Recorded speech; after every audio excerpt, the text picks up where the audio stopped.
संवाददाता सम्मेलन का विषय संदर्भ हुआ। आज रुपौली में हम चुनाव हार गए, इसको हम सार्वजनिक रूप से स्वीकार करते हैं। कहीं कोई इसमें शक शुबा नहीं है।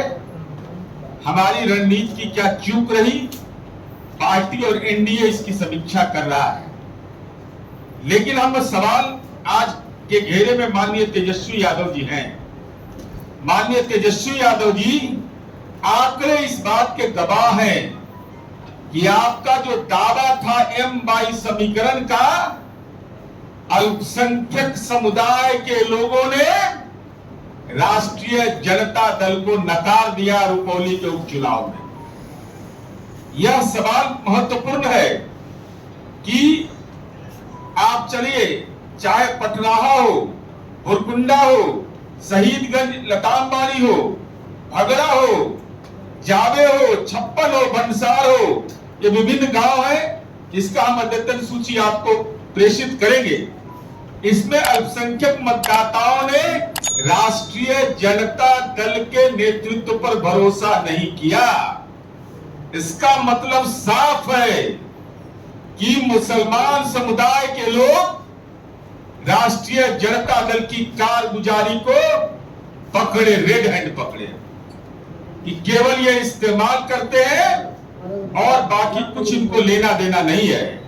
इसीलिए वोट का जो परसेंटेज आप देखिएगा तो बहुत ही लो स्टैंडर्ड पर इनको वोट मिला है। ये महत्वपूर्ण पक्ष है। हो चुके हैं और इसकी पुष्टि विधानसभा उपचुनाव में भी हो गया। हम पर बोलते थे तबीयत कैसा है राजनीति में, कालिया तीसरे नंबर की पार्टी हो गए। तबीयत ठीक है ना?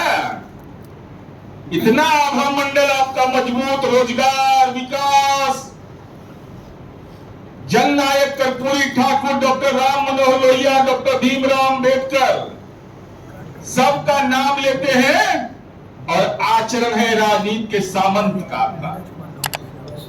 अति पिछड़ा समुदाय को आप समझते हैं कि इनकी कोई भूमिका नहीं है। 2 सीट दिया और मेरा आरोप है सीधा कि जानबूझ करके बीमा भारती को आपने अपमानित किया। ये आपकी मंशा साफ थी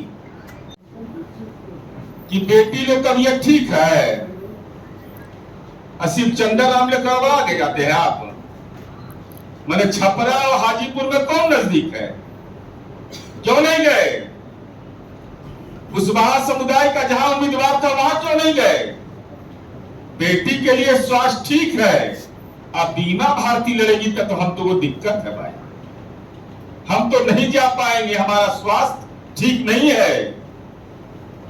राजनीतिक स्वास्थ्य आपका ठीक रहता है जब अपने परिवार की आप हिस्सेदारी चाहते हैं। जिसकी जितनी संख्या उतनी हिस्सेदारी नहीं, जितने परिवार में हमारे सदस्य हैं उसकी राजनीति में सफल भागीदारी हो जाए, राष्ट्रीय जनता दल की यही कार्यनीति का एक अंग है। और आपकी मंशा साफ थी कि आप जो गंगोता समुदाय है, हम ये बताना चाहते थे, यशवी यादव आपसे सवाल भी पूछना चाहते हैं। कुमार जी ने गंगोता समुदाय जो अति पिछड़ा समुदाय का एक हिस्सा है, 2010 से लेकर के आज तक के आंकड़े देख लीजिए। 2010 में बीमा भारती वहां से चुनाव जीती। 2010 में अजय कुमार मंडल जदयू के उम्मीदवार थे, विधानसभा चुनाव जीते, आज भागलपुर के माननीय सांसद हैं। फिर नाथनगर से वो जीते, गोपालपुर से गोपाल मंडल जीते, नाथनगर से लक्ष्मीकांत मंडल जीते, बीमा भारती फिर जीती, नरेंद्र कुमार नीरज गोपालपुर से जीते 20 में, भागलपुर से बुलो मंडल जो हमारी पार्टी के भी 2014 में जीते। जब 2014 में हम अलग होकर के चुनाव लड़ रहे थे, वो राष्ट्रीय जनता दल के बैनर तले जीते। और भागलपुर से फिर अजय मंडल। तो गंगोता समुदाय की हिस्सेदारी आपने क्या दिया? मात्र एक बार, एक सीट पर, जिसकी इतनी बड़ी आबादी अंगिका क्षेत्र में है, भागलपुर के इलाके में, और माननीय नीतीश कुमार जी ने गंगोता समुदाय को कितनी बड़ी हिस्सेदारी दी? चाहे वह गोपाल मंडल हो, अजय मंडल हो, लक्ष्मीकांत मंडल हो या बीमा भारती हो, सबको माननीय नीतीश कुमार जी ने सम्मान देने का काम किया। लेकिन माननीय लालू प्रसाद जी राजनीतिक सामंत है। गंगोता समुदाय जो गरीब समुदाय के लोग हैं, जो मेहनती होते हैं, जो अपने उसूल के पक्के होते हैं, उनको उनकी राजनीतिक भूमिका को आपने नकारने का काम किया है। इसलिए आपने जानबूझ करके राजनीतिक अपमान किया गंगोता समुदाय का। ये इस लोकसभा चुनाव और विधानसभा चुनाव का परिणाम जो आया उससे स्पष्ट होता है। आपसे हम तो 16 सीट लड़े लोकसभा चुनाव में और हमने 4 सीट पर अति पिछड़ा समुदाय को लड़ाया। लेकिन राष्ट्रीय जनता दल ये बताए, माननीय तेजस्वी यादव आप बोलते हैं कि जाति सर्वे जो हमने करवाया समाज के सारे तबके का, उसका श्रेय लेते हैं, नारा लगाते हैं कि जिसकी जितनी संख्या उतनी उसकी हिस्सेदारी। तो हम तो 16 में 4 सीट दिए और आप 23 में 2, 23 में 2। आपके परिवार का भी 2 सदस्य चुनाव लड़ेगा और अति पिछड़ा समुदाय का भी 2 सदस्य चुनाव लड़ेगा। ये कहां का न्याय है तेजस्वी यादव? किसके लिए नारेबाजी करते हैं? और अति पिछड़ा समुदाय को राजनीतिक रूप से जलील करना, यह तो आपकी कार्यनीति का एक अंग है। आपके परिवार का 2 आदमी चुनाव लड़ेगा, एक परिवार का, और एक अति पिछड़ा समुदाय जिसकी इतनी बड़ी आबादी है उसको राजनीतिक हिस्सेदारी देते हैं आप 2। और उसमें भी हालात आपने क्या कर दिया?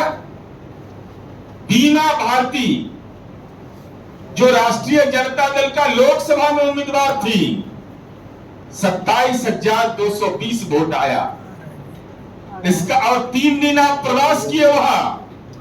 इसका मतलब तेजस्वी यादव आपको वोट स्थानांतरित कराने की क्षमता आप में नहीं है। अति पिछड़ा को धोखा दिया तो उससे मन नहीं भरा, तो गंगोता समुदाय को धोखा दिया उससे नहीं मन भरा, तो आपने अपनी सहयोगी पार्टी को ही धोखा दे दिया।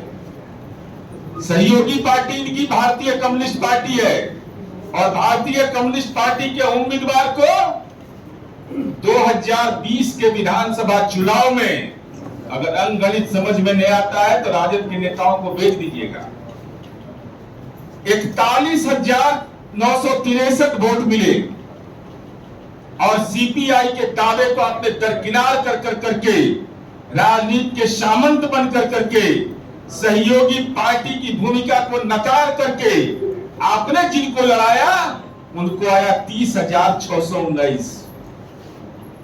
दावा किसका था सही? सीपीआई का दावा बनता था। अब वामपंथी पार्टियों में आत्मसम्मान है कि नहीं मैं नहीं जानता। अगर आत्मसम्मान है तो यह सवाल पूछ तेजस्वी यादव के खाते में हम डाल रहे हैं कि आप इस बात को स्पष्ट करिए कि आखिर गुनाह क्या है अति पिछड़ा समुदाय का।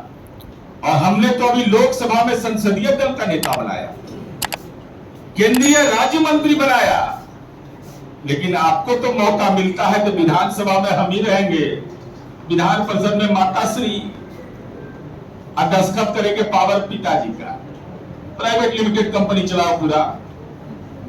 तो ये रुपौली उपचुनाव का परिणाम कि हमारी पार्टी और एनडीए तो समीक्षा करेगा, लेकिन हमारा ये आरोप है तेजस्वी यादव पर कि आपके परिवार के लोग जो पार्टी चलाते हैं राष्ट्रीय जनता दल, गंगोता समुदाय का राजनीतिक अपमान करना आपकी कार्य संस्कृति का अंग है, जिसका शिकार बीमा भारती हुई। आप कहते हैं कि जिसकी जितनी संख्या उतनी उसकी भागीदारी, ये भ्रमजाल है।